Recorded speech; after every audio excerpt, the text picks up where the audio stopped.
Hello students, कैसे हैं आप सभी लोग। एक बार फिर से आपका स्वागत करती हूं जो क्वेश्चन बैंक का विद्या का सीरीज़ चल रहा है उसमें। आज हमारा अगला अध्याय चैप्टर 7 लोकतंत्र की चुनौतियां। इसमें जो मुख्य मुख्य प्रश्न हैं हम उन्हें देखेंगे। अगले प्रश्न पर अगला प्रश्न हमसे पूछा गया है, संसार के कुछ देश लोकतंत्र के विस्तार की चुनौती का किस प्रकार सामना कर रहे हैं। ठीक है, संसार के बहुत सारे देश जिनमें से भारत भी एक है, हमारे यहाँ पर लोकतंत्र के विस्तार की चुनौती है। अभी लोकतंत्र के विस्तार से आशय लोकतंत्र के जो सिद्धांत हैं उन्हें हर स्तर पर पहुँचाना, उन्हें हर स्तर तक भेजना, ग्रामीण और जन जन तक पहुंचाना, ये क्या है, लोकतंत्र के विस्तार की चुनौती है। तो इसका सामना देश कैसे कर रहे हैं ये हमें बताना है। ठीक, कि कैसे महिलाओं के साथ में जो अपराध हो रहा है, महिला जो अपराध हो रहा है, अल्पसंख्यकों के साथ में जो अपराध हो रहा है, उनके साथ में जो भेदभाव हो रहा है, उसको किस तरीके से दूर करने की चुनौती अभी बहुत सारे देश जो हैं वे महसूस कर रहे हैं। ठीक, देखो, संसार के कुछ देश लोकतंत्र के विस्तार की चुनौती का सामना कर रहे हैं। कई देशों में एकात्मक शासन व्यवस्था कायम है। ऐसी स्थिति में शासन का केंद्र एक स्थान पर होता है, जबकि लोकतंत्र का विस्तार तभी हो सकता है जब स्थानीय सरकारों को अधिक अधिकार संपन्न बनाया जाए। ठीक, यानी कैसे चुनौती का सामना कर रहे हैं, वो लोकतंत्र तो ले आए। लोकतंत्र कैसे ले आए कि भाई जनता से वोट तो करवा रहे हैं। जैसे चीन में क्या हो रहा है, वोटिंग तो हो रही है, जनता क्या करती है, अपने प्रतिनिधि को चुनती तो है, वोट तो डालती है, लेकिन व्यवस्था कैसी है, व्यवस्था अभी भी एकात्मक है। यानी एक ही दल है जो हर बार सत्ता में आता रहता है और नियम वही दल बनाता है। चीन के अंदर ऐसा ही है, वही दल नियम बनाता है और उसी के बनाए हुए नियम पूरे देश में चलते हैं। यानी कि प्रतिनिधि तो चुनकर आए जनता की तरफ से, पर उनका नियम बनाने में किसी तरीके की भागीदारी नहीं है उनकी नियम बनाने में।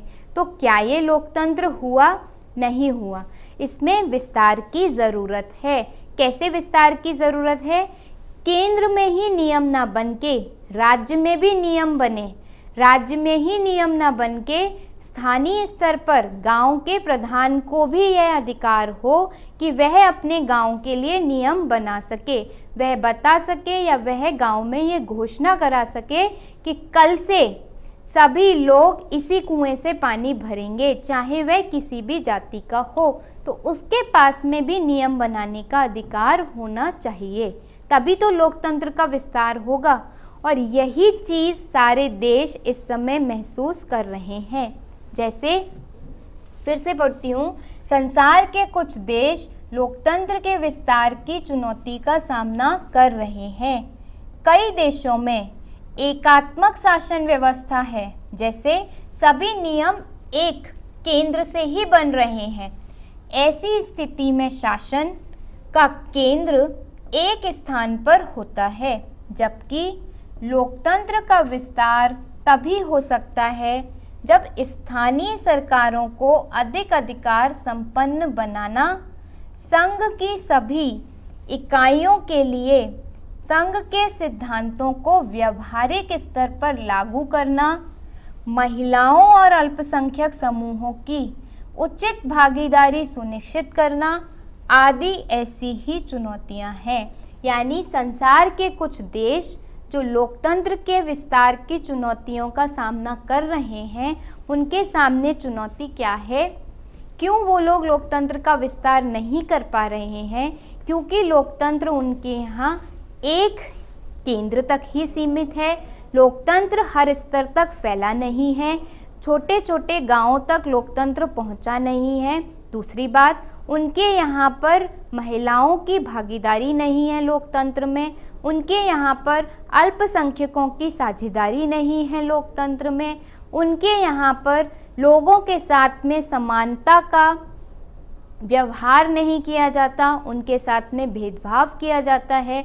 तो किस तरीके से वहाँ पर लोकतंत्र का विस्तार हो सकता है? वहाँ पर लोकतंत्र का विस्तार नहीं हो सकता। और यही चुनौती ज़्यादातर देश जो हैं वो फेस कर रहे हैं या वो उनका सामना कर रहे हैं। ठीक, बात समझ में आई? क्या लिखेंगे आप कि बहुत सारे देश क्या चुनौतियाँ देख रहे हैं, सामना कर रहे हैं? भेदभाव की चुनौती, अल्पसंख्यकों की साझेदारी में कमी। दूसरा, तीसरी बात, हर स्तर पर लोकतंत्र के सिद्धांत का ना पहुंच पाना, सिर्फ केंद्र तक लोकतंत्र के सिद्धांतों का सीमित रह जाना। तो ये सारी जो चुनौतियां हैं वो लोकतंत्र के विस्तार में आ रही हैं। ठीक है, आगे चलते हैं अगले प्रश्न पर। अगला प्रश्न कह रहा है कि लोकतंत्र के लिए जरूरी पहलुओं का वर्णन कीजिए। यानी लोकतंत्र आए तो हमारे पास में क्या क्या चीज़ें ज़रूरी हैं जिसकी वजह से लोकतंत्र आ सकता है या लोकतंत्र स्थापित हो सकता है। उसके लिए लोकतंत्र देखिए क्या है, एक शासन व्यवस्था है जो समानता की बात करती है, जो सबके लिए न्याय की बात करती है, जो जन भागीदारी की बात करती है, जो साझेदारी की बात करती है, जो सबके मूल अधिकारों की बात करती है। वो क्या है? लोकतंत्र है। लोकतंत्र क्या है? ऐसी शासन व्यवस्था जो पारदर्शिता की बात करती है, जिसमें पारदर्शिता हो, तो वो क्या है? लोकतंत्र है। तो वही कह रहे हैं कि लोकतंत्र के लिए कौन कौन से ज़रूरी पहलू हैं उनको हमें वर्णन करना है। देखिए, सबसे पहला, लोकतांत्रिक अधिकार लोकतंत्र का प्रमुख पहलू है। लोकतांत्रिक अधिकार सबसे पहली मुख्य ज़रूरत है लोकतंत्र की। और लोकतांत्रिक अधिकार का मतलब है वोट देने का अधिकार, मत देने का अधिकार। यानी अगर किसी देश में मत देने का अधिकार नहीं है, इसका मतलब वहाँ लोकतंत्र नहीं है। ठीक है, यह अधिकार सिर्फ वोट देने, चुनाव लड़ने तथा राजनीतिक संगठन बनाने भर के लिए नहीं है, इसमें सामाजिक और आर्थिक अधिकारों को भी शामिल करते हैं जिन्हें लोकतांत्रिक शासन को अपने नागरिकों को देना ही चाहिए। यानी लोकतंत्र के लिए क्या ज़रूरी है? वोट देने का अधिकार होना चाहिए नागरिकों को, नागरिकों के पास में सामाजिक और आर्थिक अधिकार होना चाहिए, सबको रोजगार मिले, समाज में सबको समानता मिले, किसी के साथ में भेदभाव ना हो। ठीक, तब वो क्या है? लोकतांत्रिक सरकार है। दूसरा, सत्ता में हिस्सेदारी को लोकतंत्र की भावना के अनुकूल माना गया है। इस प्रकार सरकारों और सामाजिक समूहों के बीच सत्ता की साझेदारी लोकतंत्र के लिए ज़रूरी है। कब लोकतंत्र है हमारे यहाँ हम ये मानेंगे जब हम मोदी जी को कोई सलाह दें और मोदी जी उसको पूरी तरीके से माने या फिर देखिए, मानना या ना मानना तो मैं नहीं कहूँगी कि माने या ना माने, लेकिन हाँ उसको पूरी वैल्यू दें, उसका पूरा सम्मान करें और हमारी सलाह भी लोकतंत्र में ली जाए। यानी लोकतंत्र कब है? जब जनता की सलाह सरकारों के द्वारा ली जाए, जनता से पूछा जाए कि भाई आपकी समस्या क्या है, आप बताइए आप क्या चाहते हैं, तब लोकतंत्र स्थापित हो जाएगा या लोकतंत्र हमारे यहाँ है यह माना जाएगा। लोकतंत्र बहुमत की तानाशाही या क्रूर शासन व्यवस्था नहीं हो सकता और अल्पसंख्यक आवाज़ों को आदर करना लोकतंत्र के लिए बहुत ज़रूरी है। लोकतंत्र के लिए एक ज़रूरी पहलू क्या है कि लोकतंत्र में तानाशाही नहीं होनी चाहिए। लोकतंत्र में जितनी वैल्यू या जितना अधिकार, जितना महत्व एक बहुसंख्यक को दिया जाए, उतना ही महत्व एक अल्पसंख्यक को भी दिया जाए। अल्पसंख्यक की आवाज़ को इसलिए न दबा दिया जाए कि वह अल्पसंख्यक है। अगर ऐसा होता है तो वहाँ पर लोकतंत्र नहीं है। लोकतंत्र में सबको अपनी बात कहने का समान अधिकार हो, चाहे वह अल्पमत हो, बहुमत हो, अल्पसंख्यक हो, बहुसंख्यक हो, कोई भी हो, सबको अपनी बात कहने का पूरा अधिकार होना चाहिए। किसमें? लोकतंत्र में। चौथा, पहलू की बात कर रहे हैं ना, जरूरी पहलू। तो लोकतंत्र में लोगों के पास में अपनी बात कहने का पूर्ण अधिकार होना चाहिए, चाहे वे अल्पसंख्यक हो, बहुसंख्यक हो। ठीक है। चौथा पहलू क्या कहता है? समाज में विद्यमान हर प्रकार के भेदभाव को मिटाना। मतलब समाज में किसी भी तरीके का भेदभाव नहीं होना चाहिए। आप इस कुएं से पानी भरेंगे लेकिन वो इस कुएं से पानी नहीं भर सकता, ये क्या है? भेदभाव है। आप ये काम करेंगे तो आपको 15 रुपये मिलेंगे, लेकिन वो ये काम करेगा तो उसे 5 रुपये मिलेंगे, ये क्या है? भेदभाव है। तो समाज में किसी भी तरीके का भेदभाव नहीं होना चाहिए, ये लोकतंत्र का एक महत्वपूर्ण पहलू है। यानी कि लोकतंत्र तब सफल होगा, लोकतंत्र तब सही मायनों में स्थापित होगा जब समाज में किसी भी तरीके का भेदभाव नहीं होगा। ठीक, किसी भी तरीके का भेदभाव, यहाँ पे मैं कह रही हूँ हर तरीके का भेदभाव, चाहे वह धार्मिक हो, आर्थिक हो, सामाजिक हो, राजनीतिक हो, सांस्कृतिक हो, किसी भी तरीके का भेदभाव जब समाज में नहीं होगा तब हम कहेंगे कि लोकतंत्र हमारे यहाँ पर सफल रूप में स्थापित है। ठीक। पांचवा, लोकतांत्रिक व्यवस्था में हमें कुछ न्यूनतम नतीजों की उम्मीद तो करनी ही चाहिए। देखिए, लोकतांत्रिक व्यवस्था जब होती है तो हम कुछ न्यूनतम नतीजे तो मानते ही हैं, हम ये चाहते तो हैं, हम ये मतलब सोचते तो हैं कि भाई अगर हमारे यहाँ लोकतांत्रिक व्यवस्था है तो हमारे यहाँ की गरीबी दूर होनी चाहिए, हमारे यहाँ की बेरोजगारी दूर होनी चाहिए। यानी लोकतांत्रिक व्यवस्था तब लोकतांत्रिक व्यवस्था मानी जाएगी जब लोग या जो जनता यह उम्मीद करे कि हमारे यहाँ कुछ बेहतर नतीजे आने चाहिए। जब जनता अगर उम्मीद ही नहीं करे तो फिर वहाँ लोकतांत्रिक व्यवस्था सही रूप में स्थापित नहीं है। क्योंकि देखिए, जब तक जनता उम्मीद नहीं करेगी तब तक जनता मांग नहीं करेगी, जब तक जनता मांग नहीं करेगी तब तक उसकी भागीदारी सरकार में कहाँ आई। ठीक, देखिए, जब हम किसी चीज़ की मांग करते हैं तो हमारी भागीदारी जुड़ती है उसके साथ में।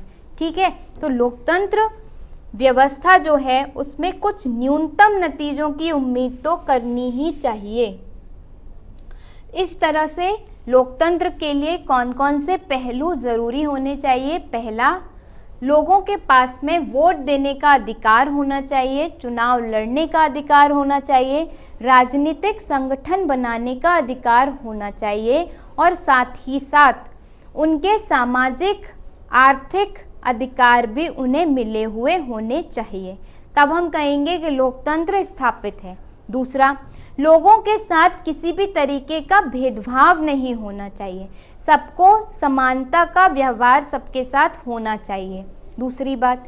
तीसरी बात, सभी को बोलने की आज़ादी होनी चाहिए, चाहे वह अल्पसंख्यक हो या बहुसंख्यक, हर किसी की बात की उतनी ही महत्व होना चाहिए, उनकी बात का मतलब सभी की बात का समान महत्व होना चाहिए, तब हम कहेंगे कि हमारे यहाँ लोकतंत्र सही मायनों में है। चौथा, लोकतंत्र में किसी भी तरीके की तानाशाही नहीं होनी चाहिए, क्रूर शासन व्यवस्था लोकतंत्र में नहीं होना चाहिए। इसके साथ साथ लोकतंत्र में सत्ता में हिस्सेदारी होनी चाहिए। ठीक, समूहों के बीच में सत्ता की साझेदारी होनी चाहिए।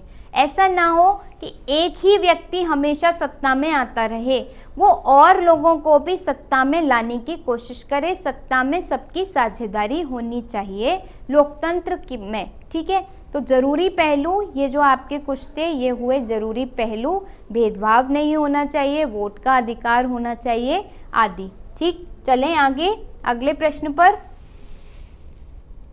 चलो, अगला प्रश्न पूछ रहा है, भारतीय लोकतंत्र के समक्ष क्या चुनौतियां हैं, किन्हीं 3 का उल्लेख कीजिए। अब भारत का जो लोकतंत्र है अच्छा लोकतंत्र है, बहुत लंबे समय तक अभी हमारे यहाँ स्थायी रूप से लोकतंत्र स्थापित है। इस तरीके से हम कह सकते हैं कि हमारे यहाँ एक सफल लोकतंत्र है। लेकिन ऐसा नहीं है कि हमारे यहाँ के लोकतंत्र में चुनौतियाँ नहीं हैं। हमारे यहाँ के लोकतंत्र में भी कई चुनौतियाँ हैं जिनका सामना जो हमारे यहाँ की सरकारें हैं वह आज़ादी के बाद से ही करती आई हैं और आज भी कर रही हैं। तो हमें उन कुछ चुनौतियों पर चर्चा करनी है और 3 को बताना है। तो पहली चुनौती, असामाजिक तत्वों की भूमिका।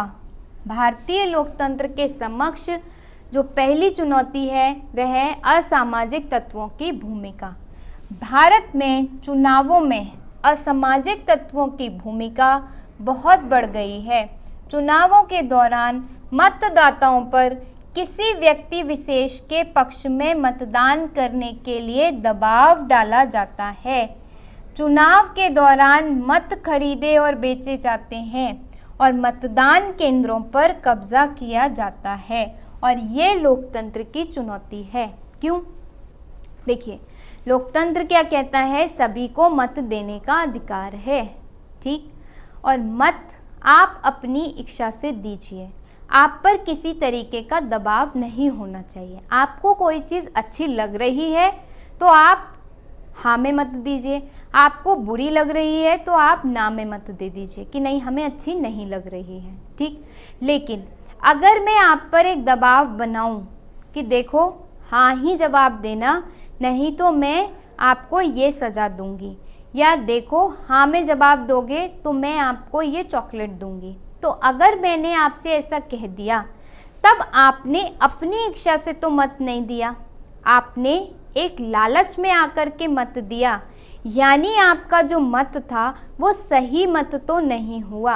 और लोकतंत्र में सही मत होना बहुत ज़रूरी है। हमने बहुत शुरू में ही देखा था कि जनता को ऐसा मत देना चाहिए जो उसे सही लगे, जो वो सही सोचती हो वह हो।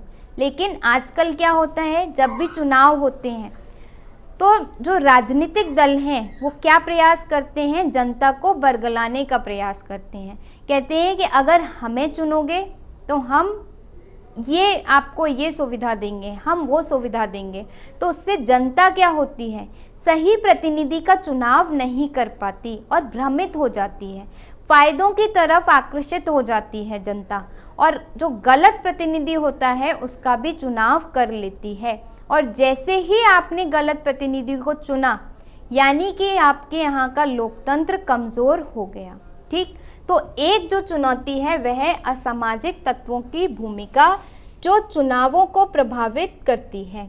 दूसरा, जातिवाद और संप्रदायवाद, ये बहुत बड़ी समस्या है भारतीय लोकतंत्र की। देखिए, भारत विविधताओं का एक देश है, बहुत सारे धर्म, बहुत सारी जातियाँ, बहुत सारी संस्कृति यहाँ पर निवास करती हैं। कई बार ये आपकी संस्कृतियाँ हमारे लिए एक महत्वपूर्ण भी साबित होती हैं, लेकिन कई बार ये हमारे लिए नुकसानदेह भी साबित होती हैं।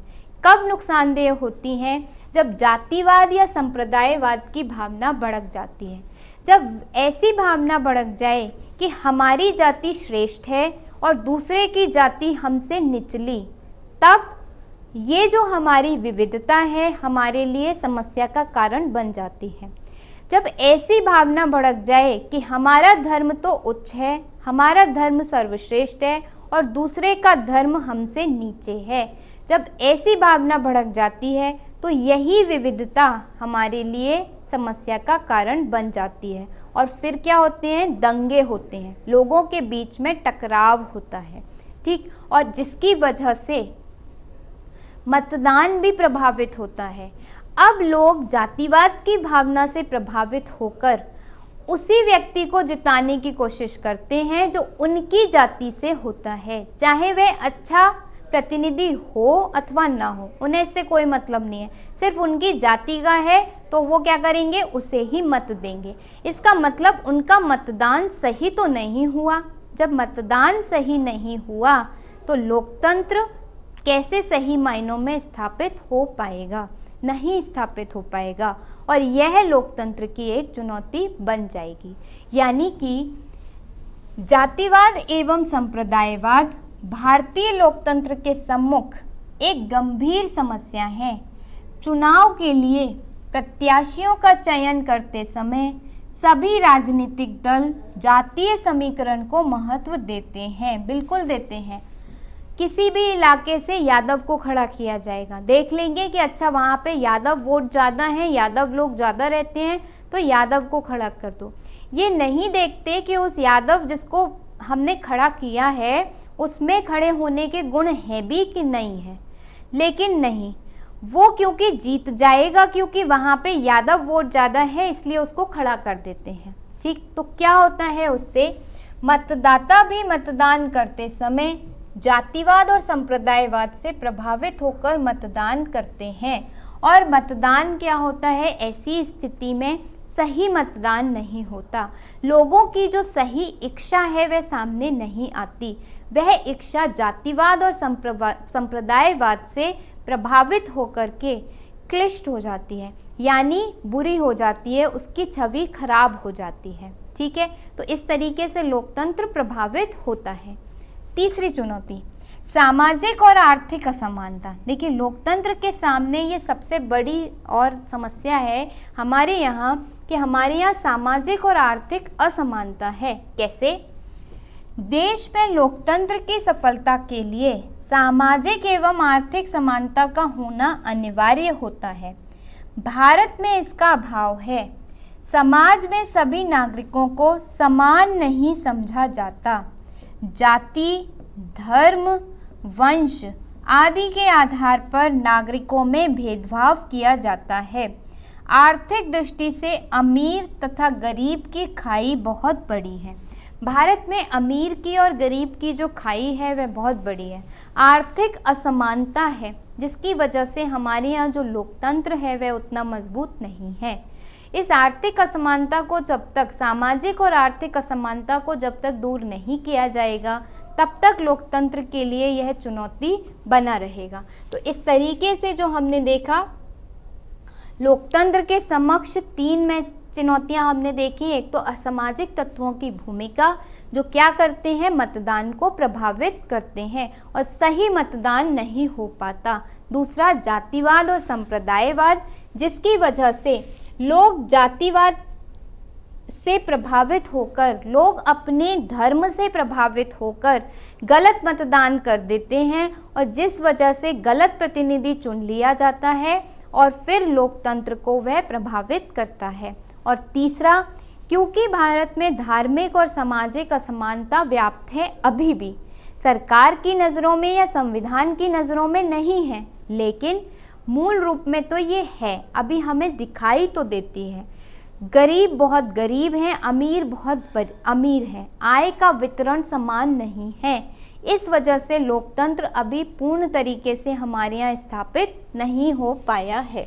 ठीक है, चलिए अब बात कर रहे हैं लोकतंत्र के सम्मुख प्रमुख चुनौतियों का वर्णन कीजिए। अभी हमने देखा था कि भारत के सामने क्या चुनौतियां हैं, अब हम बात कर रहे हैं लोकतंत्र के सम्मुख क्या क्या चुनौतियां आती हैं, उनकी देखते हैं एक एक करके।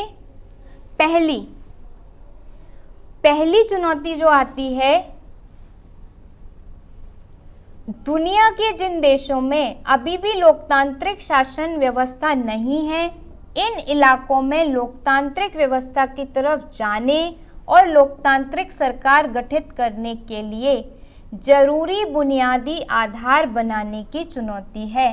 तो लोकतंत्र के सामने अभी वही मेन जो चुनौती, मुख्य चुनौती क्या है कि जहाँ पर अभी लोकतंत्र नहीं है वहाँ बुनियादी आधार कैसे बनाया जाए, जैसे कि लोकतंत्र जिससे कि लाया जा सके। ठीक, दूसरी चुनौती, अधिकांश जो आपकी लोकतांत्रिक व्यवस्थाएं हैं उनके सामने अपने विस्तार को लेकर के चुनौती है। हमने देखा उन्हें अपने विस्तार की चुनौती है कि वो अपना विस्तार किस तरीके से करें, कैसे उसको लागू करें, यानी महिलाओं और अल्पसंख्यकों के बीच में कैसे उचित भागीदारी उनकी सुनिश्चित करें, कैसे वो ये तय करें कि स्थानीय अधिकारों को अधिक अधिकार दिए जाएं। तो ये भी चुनौती है, यानी बुनियादी चुनौती और विस्तार की चुनौती। तीसरी चुनौती लोकतंत्र को मजबूत करने की है। जो हमारे यहाँ पर लोकतंत्र पहले से स्थापित है, इसे और मजबूत कैसे किया जाए। तीसरी चुनौती ये है, पहली बुनियादी आधार की, जहाँ पर ऑलरेडी अभी दूसरी सरकारें हैं या दूसरा शासन व्यवस्था है, वहाँ पर लोकतंत्र को स्थापित करने की चुनौती। दूसरी, एक जगह तो लोकतंत्र आ गया है, लेकिन उसी देश के हर हिस्से तक लोकतंत्र को पहुँचाने की चुनौती। और तीसरी, अगर लोकतंत्र जो स्थापित है उसे मजबूत और कैसे किया जाए, इसकी चुनौती। इसके अंतर्गत क्या आएगा? लोकतांत्रिक संस्थाओं और व्यवहारों को मजबूत बनाना, हर उस व्यक्ति की सोच को बदलना जो लोकतंत्र का हिस्सा है। जब तक वो सोच नहीं बदलेगी तब तक लोकतंत्र मजबूत नहीं होगा। चाहे वो जो हमने देखा कानून चाहे कितने भी ले आइए, लेकिन जब तक नागरिकों की सोचने की जो शक्ति है वह इस ओर नहीं जाएगी, या वो जब तक ये नहीं सोचेंगे कि यह जो बात या ये जो अधिकार हमें दिया गया है वह सबको मिलना चाहिए, और अगर ये बात हमें बुरी लग रही है तो दूसरे को भी बुरी लग सकती है। यानी जब तक वे अपने व्यवहार में परिवर्तन नहीं लाएंगे तब तक लोकतंत्र मजबूत नहीं होगा। तो मुख्य चुनौती जो लोकतंत्र के सामने है वो एक है कि उसके बुनियादी आधार की चुनौती, जहाँ पर लोकतंत्र नहीं है उसे कैसे लाया जाए। दूसरी, जहाँ पे लोकतंत्र आ गया है उसका विस्तार कैसे किया जाए, उसे और हर क्षेत्र तक कैसे फैलाया जाए।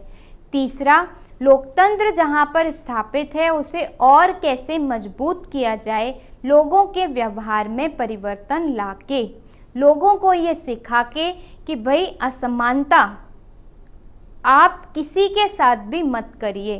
देश आपके साथ असमानता का व्यवहार नहीं कर रहा, लेकिन आप भी दूसरे नागरिकों के साथ असमानता का व्यवहार मत करिए।